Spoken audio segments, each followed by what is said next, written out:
కురుక్షేత్రం అంటే మహాక్షేత్రం, దివ్యక్షేత్రం. ధర్మక్షేత్రే కురుక్షేత్రే సమవేతాయుత్సవ అని భగవద్గీత కురుక్షేత్రంతో ప్రారంభమవుతుంది.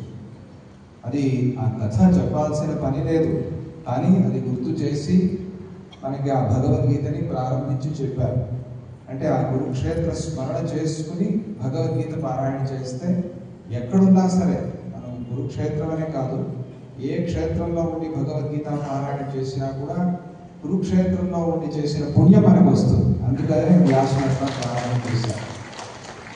అక్కడ ఉండే చమత్కారం అది. అటువంటి ఆ కురుక్షేత్రంలో పుట్టింది. ఎవరి నుంచి పుట్టింది? భీష్మ పితామహుడి నుంచి పుట్టింది. ఎవరి ముందు పుట్టింది? కృష్ణ పరమాత్మ ముందు పుట్టింది. స్వయంగా ఆయనే దగ్గర ఉండి పలికించారు, చెప్పించారు. అయ్యా నువ్వే ఉన్నావు, నేను ఎందుకు మాట్లాడాలి అన్నాడు భీష్మ పితామహుడు. నేను మాట్లాడటం సరే, నువ్వు మాట్లాడాలి, మేము వినాలి. అందుకనే మీ మనవడిని యుధిష్ఠిరుడిని రాకుండా వచ్చాను. నువ్వు ఇప్పుడు చెప్పు, ధర్మాలు చెప్పు, అలాగే నీ భక్తి గురించి చెప్పు అని కృష్ణ పరమాత్మ అంటే, యుధిష్ఠిరుడు కూడా అంతే గొప్ప శిష్యుడు. చాలా చక్కగా అడిగాడు, ఓ ధర్మ సర్వధర్మానాం అంటే. అందుకనే ఆ విష్ణు సహస్రనామం పుట్టింది. ఇక యుధిష్ఠిరుడి కోసం పుట్టింది. ఎంత విశేషం! ఎటువంటి అద్భుతం అది! ఉత్తరాయణ దక్షిణాయన సంధి కాలంలో పుట్టింది. అటువంటి ఆ విష్ణు సహస్రనామాన్ని మీరందరూ కూడా పారాయణ చేస్తూ ఉన్నారు. ఇలాగే నిరంతరంగా పారాయణ చేస్తూ ఉండండి. బెడ్రిడెన్ అయిపోయి ఇంకా వెళ్ళిపోయారు అన్నవాళ్ళు విష్ణు సహస్రనామంతో తిరిగి వచ్చి ఆరోగ్యంగా ఉన్నవాళ్ళు ఎంతోమంది ఉన్నారు. చూస్తూ ఉంటారు. ప్రతిరోజు విష్ణు సహస్రనామం పారాయణ చేస్తే అది ఒక మాలా మంత్రం. ఆ మంత్రాన్ని ఈరోజు మీరు ఎన్నిసార్లు చెప్పారమ్మా? గాయత్రి 6 సార్లు చెప్పారు. 4 సార్లు పారాయణ చేశారు. చాలా సంతోషం. ఇలాగే మీరు ఆశ్రమానికి వచ్చి పారాయణ, ఈ కాలంలో ఉండేటువంటి ఒత్తిడి తట్టుకునే శక్తి వస్తుంది. పూర్వకాలంలో ఇంత ఒత్తిడి లేదు, కానీ ఇప్పుడు ఒత్తిడి ఎక్కువ. పిల్లలకి కరికులం పెరిగింది, అలాగే కాంపిటీషన్ పెరిగింది. ఈ పోటీ ప్రపంచంలో నిలవాలి అంటే విష్ణు సహస్రనామమే శరణ్యం పిల్లలకి అన్నట్టుగా దాన్ని వాళ్ళకి నేర్పాలి ఆ పిల్లలకి.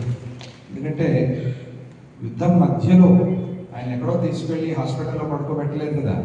భీష్ముని ఎక్కడే యుద్ధం మధ్యలోనే చుట్టూ గోడ కట్టారు. చుట్టూ గోల, అరుపులు, రక్తము, యుద్ధాలు, బాణాలు అన్నీ జరుగుతూ ఆ మధ్యలోనే ఉన్నాడు. ఆయనకన్నా స్ట్రెస్సా? ఎంత స్ట్రెస్ ఉండాలి ఆయనకి ఆ కాలంలో. కొట్టుకుంటున్న వాళ్ళేమో బంధువులు, పిల్లలు, మనవాళ్ళు, శిష్యులు, వీళ్ళందరూ కూడా యుద్ధం చేస్తున్నారు. అయ్యో అని వాళ్ళ గురించి ఆలోచన, రాజ్యం ఏమైపోతుంది అని.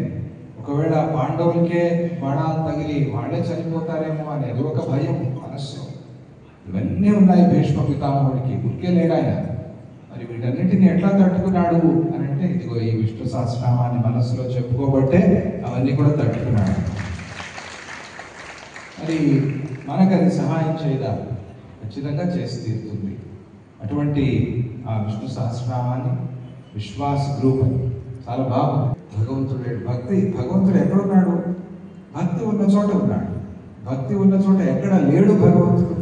ఎక్కడైనా ఉన్నాడు. నరసింహావతారం లాగా ఆయన స్తంభాన్ని నుంచే ప్రకటమయ్యాడు. ఎట్లా? అది ప్రహ్లాదుని యొక్క భక్తి, విశ్వాసం. అందుకనే ప్రకటమయ్యాడు.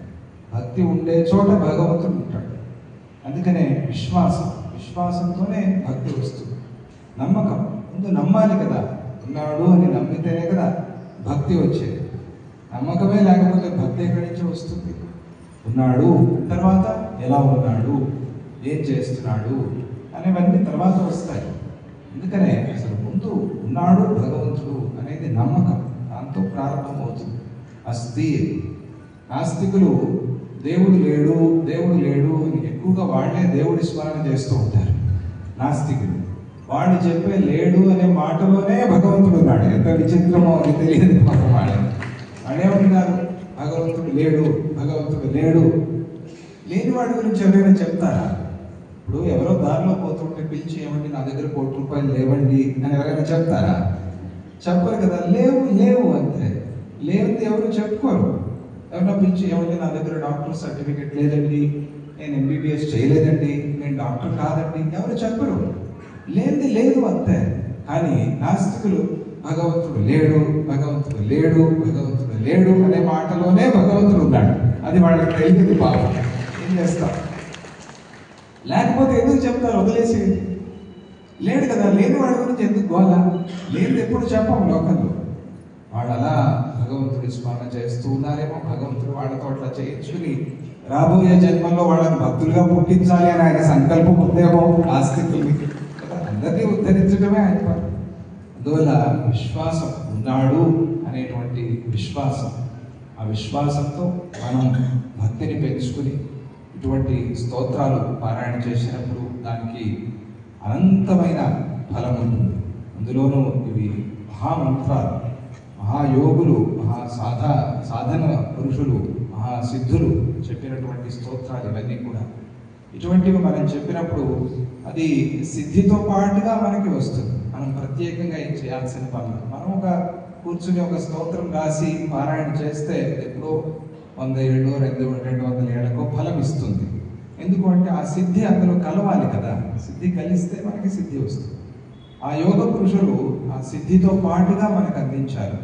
పైగా ఇన్ని వేల సంవత్సరాలుగా 5167 సంవత్సరాలుగా మనం ఈ విష్ణు సహస్రనామాన్ని భారతదేశంలోనే కాకుండా ప్రపంచం అంతా నలుమూలలా పారాయణ చేస్తూ ఉంటే ఎన్ని కోట్ల సార్లు అయిందో విష్ణు సహస్రనామం అప్పటి నుంచి కదా. అంటే ఎంత శక్తి తరంగాలు ఆ సహస్రనామంలో వెళ్ళి ఉంటాయి. అటువంటి దాన్ని మనం చేస్తున్నామంటే మనకి ఎంత శక్తి వస్తుంది ఒకసారి ఆలోచన చేసుకోండి. అటువంటి ఆ శక్తిదాయకమైన విష్ణు సహస్రనామాన్ని మీరంతా పారాయణ చేశారు. ఈరోజు కార్తీక మాసం దామోదర మాసం అని పేరు.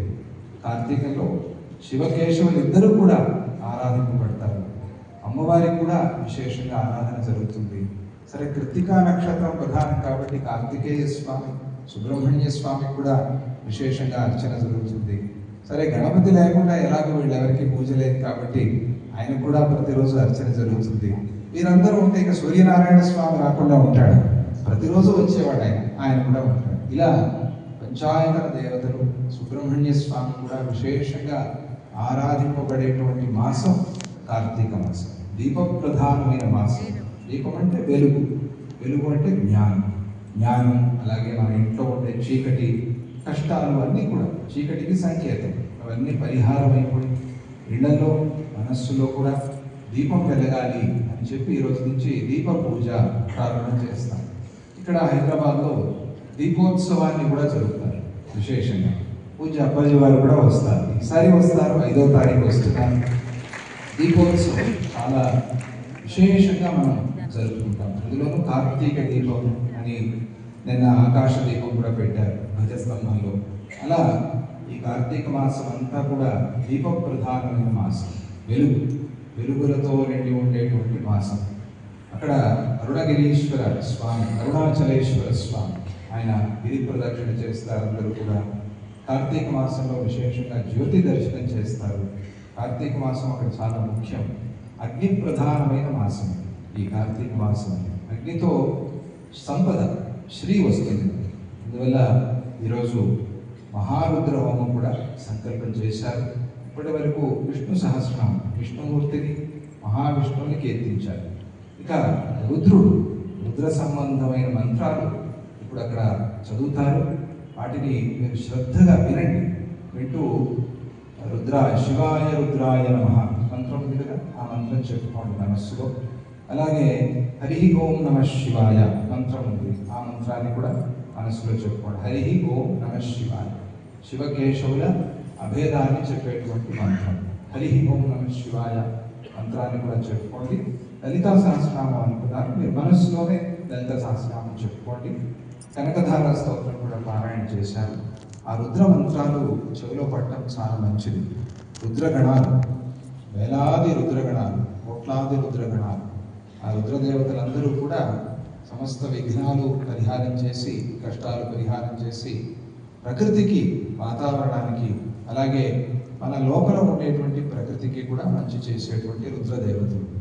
ఆ రుద్రదేవతలందరికీ అధిపతిగా సదాశివుడు, పరమేశ్వరుడు, పరబ్రహ్మ ఆయన సంబంధించిన మంత్రాలు ఆ రుద్ర మంత్రాలు. నమఃశివాయ అనే మంత్రం మనకి అక్కడే ఆ రుద్రాధ్యాయంలోనే వస్తుంది. అటువంటి ఆ మంత్రాన్ని ఇప్పుడు వాళ్ళు చెబుతూ హోమ సమర్పణ చేస్తారు. ఆ మహారుద్రయాగ మంత్రాలు కూడా మీరు వినండి. ఈరోజు బలిపాడ్యం, దీపావళి 3 రోజులు, ఈసారి 4 రోజులు వచ్చింది. ఈ 3 రోజుల పండుగలో పెద్ద పండుగ. ఈ పండుగలో బలిపాడ్యమి చాలా ముఖ్యమైనది. కార్తీక మాసం ప్రారంభం. ఈరోజు దీపదానం అని విశేషంగా చేస్తారు. సాయంకాలం దుర్గా దీప పూజ అని జరుగుతుంది. దుర్గా సప్తశతి మంత్రాలు ఉన్నాయి. విష్ణువు, రుద్రుడు, దుర్గా అమ్మవారు సాయంత్రం వస్తున్నారు. ఆ దుర్గా సప్తశతి మంత్రాలతో దీపానికి పూజ చేస్తారు. ఇది చాలా విశేషంగా కర్ణాటకలో చేస్తూ ఉంటారు. ఈరోజు మనం ఇక్కడ చేసుకోవాలి అని సంకల్పం చేసుకున్నాం. ఆ దుర్గా దీప పూజ కూడా అందరూ దర్శనం చేసుకోండి. సాయంత్రం వచ్చి అక్కడ మీకు దీపం ఇస్తారు. మీరే తీసుకొచ్చి ఆ ప్రమిదలో దీపం ఉంచి అమ్మవారి ముందు ఆ దీపదేవత దీపలక్ష్మి ప్రార్థన చేసుకుని ఆ అమ్మవారికి ఆ దీపాన్ని సమర్పణ చేయడం. వేరెవరికి దీపదానం చేయకూడదు, ఎవరు దీపదానం తీసుకోకూడదు. ఇది శాస్త్రం. దీపాన్ని మనం ఇచ్చేది ఇంకొకటి తీసుకునేది అనేది లేదు. దీపం కోసం కాదు మనం ఇచ్చేది, అక్కడ వెండి కోసం ఇచ్చేది. కానీ దీపాన్ని ఎవరు దానం చేయలేరు, ఎవరు దానం తీసుకోలేరు, ఒక నియమం. ఎందుకని దీపాన్ని అక్కడ ఉంచేసేయటమే, చేతికి తీసుకోరు దీపాన్ని. ఇది ఒక పద్ధతి, తెలిసే ఉంటుంది మీకు కూడా. అందువల్ల దీప సమర్పణ మనం చేసేది దీప సమర్పణ. దీపదానం అంటున్నాము, దీప సమర్పణ అని దానికి పేరు.